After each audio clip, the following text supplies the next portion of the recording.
Welcome to GlobeTrotter. I'm Jon Haggins. I'm sitting here with my good friend Roxie Munro, and she is an artist. She's also a writer. She writes lovely children's books. She's done lots of lectures around the world, sharing all of these things, plus apps. So let's talk about some of your experience going around the world, sharing these experiences. Well, I have done some books, a series called the Inside Outside books on, of course, New York, Washington, D.C., Texas, but also London and Paris. So those, and I've also did another travel book for the New York Times, actually, did the illustrations for that. Oh, I'm impressed. All in black and white, though, not color. So that's a little bit of the travel. You forgot Turkey. Oh, well, I haven't done a book on Turkey, but I was there actually in November for a conference, Children's Media Conference, and it was fabulous. Oh, yeah. You know, Istanbul was fabulous. Yeah, and the history there is so amazing. You know, that's what's so great. And we were in Tunisia together, Yep. and that was a historical trip and experience, because you're, you know, in the middle of your travel, you're seeing all of what the Romans left behind. The Romans were everywhere. And not only the Romans, didn't they film one of the Star Wars? Oh, Star Wars, yes. So yeah.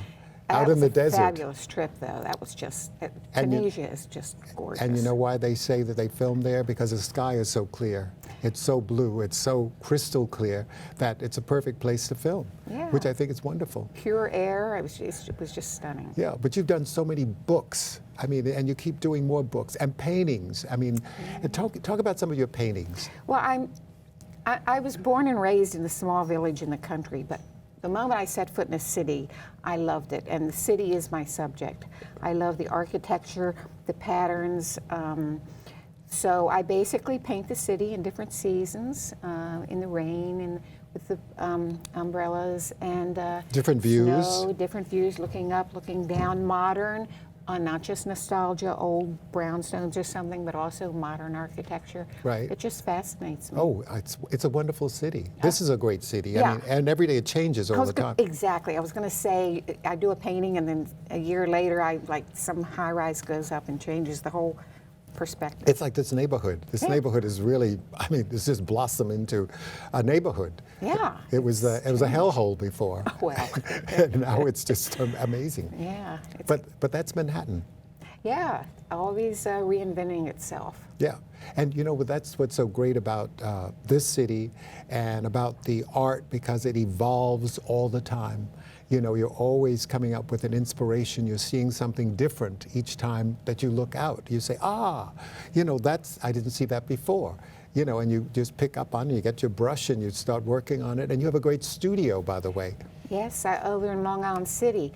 And to go back to your point about New York, the other cool thing about it changing all the time is all the creative people in this city, like you, writers, artists, theater people, people who design clothes. I mean, it's just so revitalizing and exciting. Young people come in, but the professionals are still here. It's just it's a wonderful city. Oh, it's a great city, and I wouldn't live anywhere else. People often ask me when I travel, where would you like to live? And I said, New York. That's where I live. That's where I want to be. But I love visiting all the wonderful places, because I'm learning about other cultures, about other food, about different climates, all kinds of things. And my personal preference is going somewhere that's warm, because I don't like the coat and the whole number. And people say, but you don't like cold? You live in New York? I said, yeah, but that's a whole other thing. There I have my coat, I can put it in the closet. Whereas if I'm traveling, it's a big bundle. I remember once going to Cancun, and I arrived with a big coat, and this girl at the desk says, "What is that?" She had no idea what a coat was, because it's never cold there, you know. But I think that's what's so wonderful about travel, and being able to express what you're feeling, your inner feelings, on canvas, as you do, which I think is just amazing. And also colors, like the colors we have in the background here, is just fabulous. I mean, you're expressing just all kinds of wonderful feelings with your colors as well. Yeah, colors, I guess they're like flavors in food, right? Yes, like ice cream. Yeah. I think of ice cream, you Or know, sorbet. a real hot pepper or something. Oh yeah, like going into the market. You ever go through the markets and you see all these different herbs and spices, and you'd say, oh my God, that's a picture, you know. I mean, it's just, you know, I remember once in Egypt, I saw these people walking through the desert wearing these these galabeas, and I thought, my God, that's a fashion show, but it's amazing how you can see all these things. Patterns. Yeah, exactly, all the time. Even looking at the street, those things that they put on the street gratings and all kinds of, they're impressions that they make all the time, which I think is fantastic. And artists are always inspired by life. Am I right? Right. Color, life, vitality, endless subject matter. And it just continues all the time, and that's the best part of, I guess, is living. Yeah. So talk about some of your new projects coming up. Well, I have started doing apps, which is kind of exciting.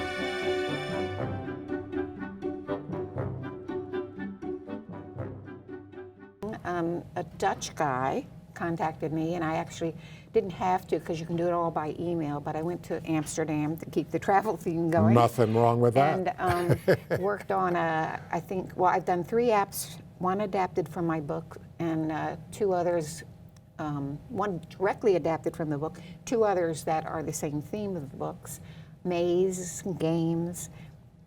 And then I did 9 more apps with another children's product. Right. But it's very exciting because, as David Halberstam said once, one can outgrow your media. So it's kind of exciting to go from print into something more interactive, which would be apps. And is this for children?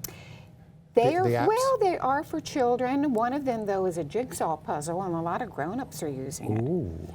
So actually, when I was in Turkey, the principal of a school I was visiting said she downloaded it, and she's has insomnia, and she sits there on her iPhone and does 260 pieces. You can go from about 12 to, you can pick how many pieces, but I thought, whoa. So actually, on the app, on the puzzle, you're moving things around. Correct. Yeah, as if you were doing it by hand, manually. Yeah. Which is the wonderful thing about an iPad or an iPhone. Oh, sure. Keeps you busy. Yeah. Actually, waiting for the subway, I play it all the time. Well, I think it's so funny. I said to someone at the gym, do you know what a typewriter is? He said, yeah, my grandmother has one. That really dated me. But it's amazing how technology continues to evolve. Every day there's something new. And they always want you to buy something new. So it's well, that too, things go out of date too fast. But I think if you didn't have this TV show, how would you disseminate your content on travel? Maybe you would do print or something. Exactly. Probably, or radio. But, Yeah, well, I do print, so. That's right, you have a couple of books out, right? Well, yourself. I have a couple of books, but I'm thinking in terms of writing for magazines. I write for magazines as well, so therefore I can do it from a print point, I can do it from an electronic point of view. So therefore we're reaching people no matter how, Yes. And it's exciting. It's very exciting. And when I was receiving the award the other week, what was amazing about that was the fact that there were people who said, I watch the show all the time. I had no idea, because you have no idea who's watching. But these people came over and they said, I love it. I travel with you. I can't wait to, I want to go there. All kinds of expressions. And I thought, wow, you never know how it affects people when it's out there. And you have to have it out there. That's the most important thing. Yeah, well, I remember we traveled to Tunisia, and you were grace under fire, I will tell you, because I don't know if you remember that we were stuck in Paris. Oh, yes, the group my of clothes us, were stuck in Paris. And you stayed there the whole time, I think. And it was a great trip, though. Oh, yeah. But, so that brings the best out in you, I guess, when you have to adapt, which is one cool thing about travel. Oh, absolutely. You're constantly challenged to And you adapt. know what I always say about travel when you're packing? Edit, edit, edit. You don't need all those things. Well, Totally. Because what happens is you get there and you're not going to wear, you're not at home, you know, so therefore you edit, and therefore what happens makes your load lighter. Actually, I think that's a sign of a professional versus an amateur. Amateurs bring like their whole house, Yeah. these huge suitcases. People like us, we just, yeah, and we look good and we dress okay, but we just bring a little small thing. Well, like your husband, Bo. Yeah. He does it with a backpack. You know, it's just But amazing. you and Bo both have to carry a lot of equipment. I know Yeah. you do. Yeah. He does too, and you have to carry even more. So I guess that, you know, obviates the need to carry a lot of clothes. Well, the clothes are just one little bag, and all the equipment Yeah. is a whole other thing. It's a you whole know. other world. Yeah. As a matter of fact, I was coming back from a trip, and there were like all these bags and so forth. And the guy said, "How long are you away?" And I said, "Oh, a week." He said, "All those bags?" I said, "Well, most of them belong to her." He says, "Oh, I get it." Right. I blamed the next person standing next to me. That'll work. And so that worked out very well.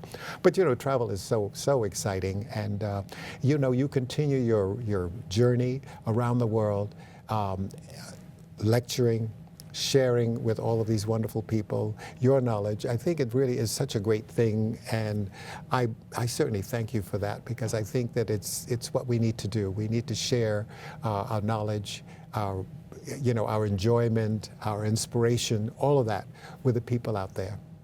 Yes, and one thing, you know, I work with children, so when I do some of these travels, for instance in Istanbul in November, I did some school visits, or when we go to Stockholm and also in Helsinki, visited children's rooms in the libraries and that Right. sort of thing, which is also a wonderful kind of thing to way to know how the rest of the world works. Oh, absolutely. It's Yeah. very exciting. And children are so receptive.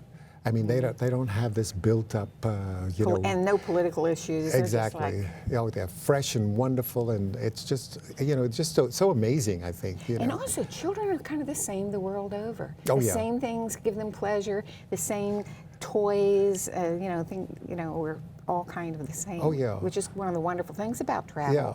Well, they're not jaded. I think that's the whole thing. You know, as you become an adult, you become jaded, and it's not the same. But children, and they're able to express themselves, which I think is fantastic. You know, and they're honest. And they're happier with simpler things. Yeah. You know. And they're honest. Yeah, And they I think are the honesty honest, is the too best honest. part. Yeah. I love that sort of thing about Yeah. children. I think it's absolutely, you know, I wish we were all like that. Yes, it's refreshing. It kind of grounds you. Yeah. They don't have political reasons to do anything. You know. Well, that's great. Well, thank you so much. Well, thank you for inviting me. I'm very honored to be one of your guests. Well, I thank you, and I'm honored that you're here with your beautiful art. Thank you. Chasing Wild Ass. Oh, it's not what you're thinking. It's a narrative of my travel around the world. I have interspersed photos and aromatic recipes, which allows you to dream, discover, and rediscover these great destinations around the world. The title of the book came about while we were chasing jackasses in Kutch Wild Ass Sanctuary in Gujarat, India. And I thought that was a great title for the book. This is food for the soul. Not only does it allow you to dream, it's adventure, it's history, it's culinary, it's culture, with a sense of humor to spice it up. Chasing Wild Ass is a celebration of life. You have to live each day as if it's your last. Remember, my world is your world. So get up, get out, and travel. We're back, and I'm here with my best friend, Maybelle Webster, and she's an artist, a photographer, an ex-model. She's a Renaissance woman, and we're going to share some of her experiences in terms of her artistry and the fact that she does all this wonderful photography. And she also is my photographer when we go out on the restaurant reviews. So we have lots of great food, great wine, great experience, and great conversation. Hey, Maybelle. Hi, sweetheart. I hope you're doing well. You look wonderful. So do you. I mean, my God, you. red. I mean, I love it. It really I pops. don't know enough of it. It really pops. So talk about some of the things that you're doing now. I know you're doing some great posters, which I think is fantastic. Yes. Talk about the posters. It's a bit on the controversial side. The first poster we're working on, and it already is posted in running. The poster is called What's the Matter? And what does it mean? And it's tribute to the Black Lives Matter. Yes. In regards to, Well, it's very important. there's a little poetry that goes along with it. although it's not part of the poster itself, but it talks about the unfortunate aspect of our country, America, where being black seems to be a crime. But we'll leave it at that. Well, no, I think we can explore that. I mean, the fact that, you know, you have created this beautiful poster, and it makes a statement, and people need to be able to relate to it and really pay attention to what's going on, because it is a political situation. Yes, well, I think one of the things that we can do with these posters, however, would be the fact that the viewer, the receiver, whoever buys it, hangs it up, whoever looks at it, etc., might have the opportunity to drop a seed to the back of their mind if they're not with the understanding that we're all part of this planet. Right. And it has nothing to do with you and your personal loved ones, but all of us are part of this planet. Right. It's not just you and your loved ones, it's all of us together. Right. That maybe the epiphany can arise from viewing our posters to change people's attitudes, the people who are not on board with the fact that we're all in this together on this planet and there's nowhere else to go. Right, exactly. And There maybe is somewhere to that go, in the ground. Well, that's going to happen to all of us anyway. Eventually, yes. Eventually, there's no other way out. Right. But before that becomes what is, we need to accept what is, really. And what is that we're living on this planet, and there's all kinds of people, and there has been since we can ever remember, and it's going to be that way until there's no more of anything. Right. And that's just a taboo right now, because we don't know what that means anyway. Right. But like you said, yeah, we're going to all be under there, but until that time comes, we all need to come together and accept the fact that we're all in this together. What about the second poster that you're talking We're about? working on the second poster. It's coming soon. It's in the printers at this time. And that one is called Woman, Not Machine. And it's geared to Planned Parenthood. Because there again, it's not that humans are machines or need to be robotic or told how to feel their emotions or how to dictate what they see as their lives, their future, but something that we should take upon ourselves to decide how we think and want to emotionally deal with and handle our future. Right. And the controversies with Planned Parenthood is the interruption of humankind trying to make that decision for themselves. Right. Every day we wake up and have to decide, are we going to have a good day or a bad day? Am I going to go left or go right? And when we have others dictate that decision for us, it gets a little uncomfortable. And I think that's what we're trying to tell people. There's no need to get uncomfortable with something that should be an individual's decision to make, because that person, whatever the decision is, for whatever reason it is, has to accept and live with that. Exactly. Until they hit the ground. Yeah, exactly. And why should we interfere with what it is when we don't know what it is? Well, I think it's great that you're making these statements, because people need to pay attention to these particular things in our lives today. And people need to not have a perception of someone before knowing them. You know, I think that's a misnomer. I mean, you can't assume that somebody is without knowing the person. Exactly, the assumptions. And not everybody fits in the same mold anyway. Right. And we are all individuals, and we all have different ideas and wants and needs. Exactly. And that's where that comes from. Therefore, moving on, we will have a third poster and a fourth poster, and etc. But it's the beginning of that collection, which we're putting it on our website under multimedia.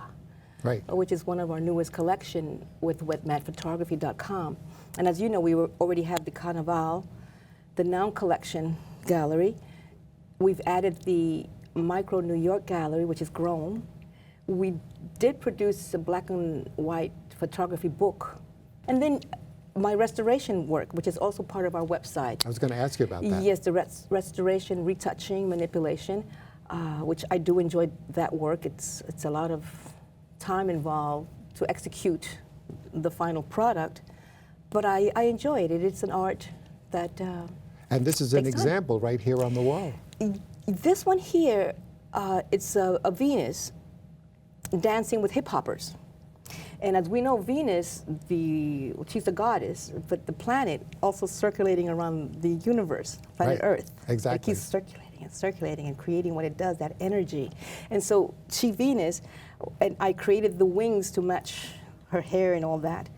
She's just hanging out because we should all be about enjoying every moment. And so water and fun and dancing is part of what we all should be part of, I believe.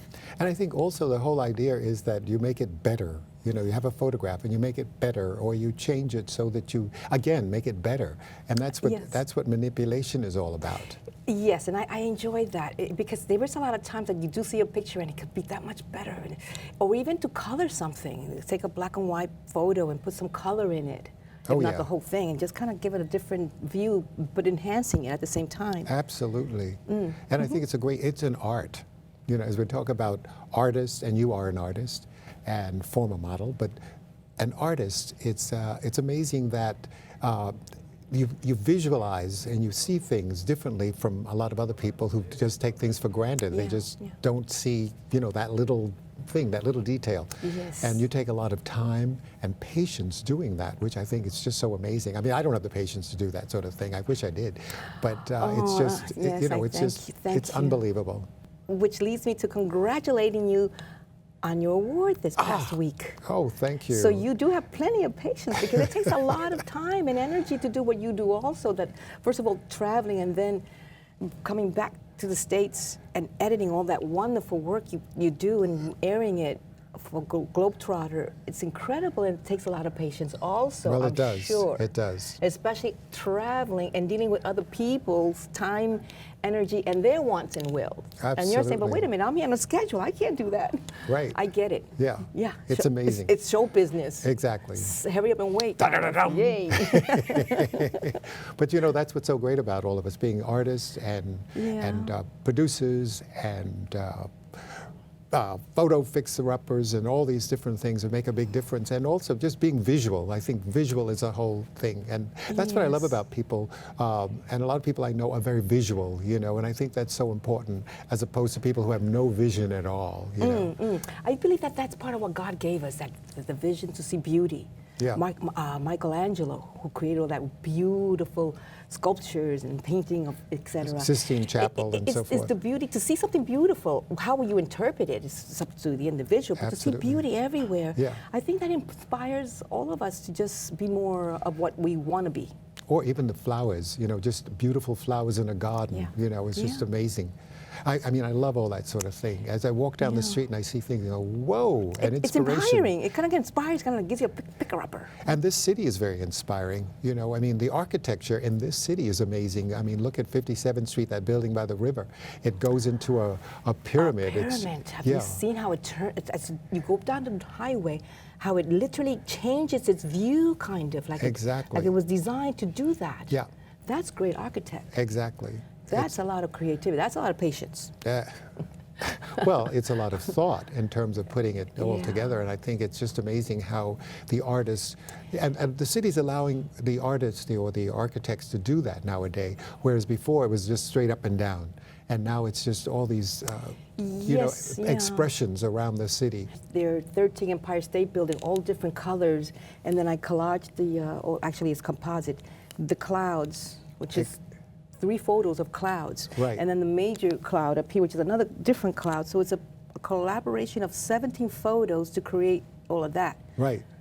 The 13 Empire State Buildings. But I think the whole thing about your collection of posters making a statement, a social statement, and I think that's the best way to put it, a social statement which says, you know, this is what's happening now, we need to change this. This is what's happening now, we need to change this. Making these statements, and I think that, and people getting these posters and having as reminders that this is what we need to change. You know, because we're in it together. To name a few things. Yeah, And that's what I'm exactly. saying. The posters can continue to grow because there's more subjects with the same Statements. mentality, which is like narrow-minded. Exactly. And a lot of our people, our country, the world, don't know history, don't read information, don't put things together with facts. Right. And the assumptions of what they hear, what they see, which may not be correct, is what's leading us to the mistakes that we're living into. Right. And hopefully there'll be a change in the future. We have to hope. Absolutely. that there's going to be a good change. I hope so. And it's like, where are we going with all this racism and all this bigotry? Where are we going with this? But it's been forever, unfortunately. That's why I'm wondering, where do we go with this? Yeah, but since the beginning of time, unfortunately, but it needs to change. Yes, and hopefully, And people need to accept people for just being people. You know, I just think the reality is that we just have to really live in this world together and just enjoy each other and be inspired by life. yes, and I think the future is going to be a shock to a lot of people. We hear about Hawkins, the new device they have that's about this big, that's going to be sent into space, and it's going to photograph beyond, and keep Really? sending pictures to NASA. And NASA's going to be able to see things that we've never imagined, because this little chip is going to fly all the way over there and get all those photographs. Does this sound like a movie, like a cartoon? But this is Sounds like real. a nightmare. This is the future. Sounds like a nightmare. In 20 years or less, this is what's going to happen. It's Big Brother. That little chip. It's Big Brother. And we're getting that already. I believe it's been here for a while. Yeah. It was introduced in the book called 1984. 1984, which came out in the early mid-60s. I think so. Yeah. Yes, Watching you and put maybe, together all of your I can get some wonderful of those- posters and your Maybe wonderful art I and can get- photography. Get some of those pictures and put them into our little collages. How about that? I would like that. That would be fun. That really, really would be fun. And then it makes you wonder, if we're the only planet with these hassles, or are there other planets out there with the same hassles that we have, or others? And you wonder, well, how others can there be? I don't know, but I'm not going there. That's one I don't trip want I'm to go not there taking. either. Let's just leave that alone. It's too long a There's trip. enough going on over here. Going to Malaysia for 18 hours is long enough. Isn't that true? Yes. You know, I mean, it's just one straight flight. That's enough for me. I'm not going to the moon. I'm not going to Mars or any I other feel the place. same way. There's so much to see right here on this planet. Yeah. And underneath in the earth, the ocean, etc. And you know what? The interesting thing is, in a lifetime, I don't think you can really see the entire world in a lifetime, even if you traveled all the time, because it's so big and there's so many things to see I think that so it would too. just be impossible. But you try your very best to see as much as you can. I think that's the most important thing. I think so too. And to try different foods. Oh yeah, Different foods, different places, different flavors. absolutely. Go with the flow. Yeah, and meet new friends. I like that too. You know, it's very interesting. Talk about new friends. When the World Trade happened here in New York, friends from all around the world emailed me and said, "Are you okay?" And I wrote back and I said, "Yes." When the tsunami happened, I looked through my book and I emailed everyone and I asked if they were okay. And they said yes. So I was very pleased by the fact that, again, we cared about one another. And that's what we have to do. We have to continue caring about each other throughout this world. And social media has made that so possible and so much easier than it was, say, 20 years ago. Oh yeah, with a slow, what do they call it, snail mail, forget it. You know, this was, I rarely use a stamp because everything is on the internet, you know. I'm so delighted. I thank you so much. And I thank you too for your interest and to seeing you looking so wonderful. And again, Well, congratulations you look with your work. gorgeous. So remember, my world is your world. So get up, get out, and travel.